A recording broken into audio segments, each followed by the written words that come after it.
अगर आपने इनहेरिटेंस करते वक्त, ये इनहेरिटेंस का सिंटेक्स है, अगर आपने इनहेरिटेंस करते वक्त यहां पे प्राइवेट लिखा तो हो जाएगी प्राइवेट इनहेरिटेंस। अगर आपने यहां पब्लिक लिखा तो उसको पब्लिक इनहेरिटेंस बोलेंगे, और अगर आपने यहां प्रोटेक्टेड लिखा है तो उसको प्रोटेक्टेड इनहेरिटेंस बोलेंगे। ये तीन टाइप्स होती हैं इनहेरिटेंस की। यहां पे लिखा हुआ एक्सेस स्पेसिफायर गाइड करता है कि जब डेटा इनहेरिट होके बेस क्लास से डिराइव्ड क्लास में पहुंचा, तब उस डेटा पे जो कि इनहेरिटेड डेटा है, जो बेस क्लास से आ रहा है, जब वो डिराइव्ड में पहुंचेगा तब कौन सा एक्सेस स्पेसिफायर एप्लीकेबल होगा। जब भी कभी इनहेरिटेंस होगी, guaranteed public and protected data members inherit होंगे और इनहेरिट होने के बाद डिराइव्ड क्लास में पहुंच जाएंगे। बट जब वो डिराइव्ड में पहुंचेंगे तब कौन सा एक्सेस स्पेसिफायर एप्लीकेबल होगा, वो यहां लिखे हुए कीवर्ड पब्लिक, प्राइवेट या प्रोटेक्टेड पे डिपेंड करेगा। अगर आपने प्राइवेट लिख दिया यहां पर इनहेरिटेंस करते वक्त, तो उसको कहा जाता है प्राइवेट इनहेरिटेंस। प्राइवेट डेटा कभी इनहेरिट नहीं होता, यह बात याद रखेंगे। अगर कभी भी इनहेरिटेंस होगी, प्रोटेक्टेड और पब्लिक होगा ही होगा। लेकिन अगर आपने यहां पे इनहेरिटेंस करते वक्त प्राइवेट लिख दिया तो उसका नतीजा यह होगा कि जितना भी डेटा इनहेरिट होगा बेस क्लास से वो डिराइव्ड क्लास में जब पहुंचेगा तो वो प्राइवेट बन जाएगा, अगर आपने यहां पर प्राइवेट लिखा हुआ है। प्राइवेट इनहेरिट होगा नहीं, लेकिन प्राइवेट में रिसीव होगा। ये दोनों इनहेरिट होके यहां पे प्राइवेट बन जाएंगे जब वो डिराइव्ड क्लास में पहुंचेंगे। ये है इनहेरिटेड डेटा। ये डिराइव्ड क्लास है, डिराइव्ड क्लास में खुद का डेटा भी हो सकता है।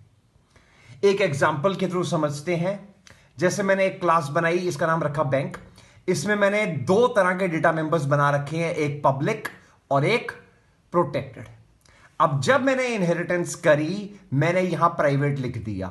इसका रिजल्ट यह होगा कि बैंक नाम की क्लास का जितना भी डेटा इनहेरिट होके ये एसबीआई नाम की क्लास में गया, जो कि डिराइव्ड क्लास है, तो ये दोनों डेटा मेंबर्स जो इनहेरिट हुए थे वो डिराइव्ड क्लास में पहुंच करके प्राइवेट बन जाएंगे।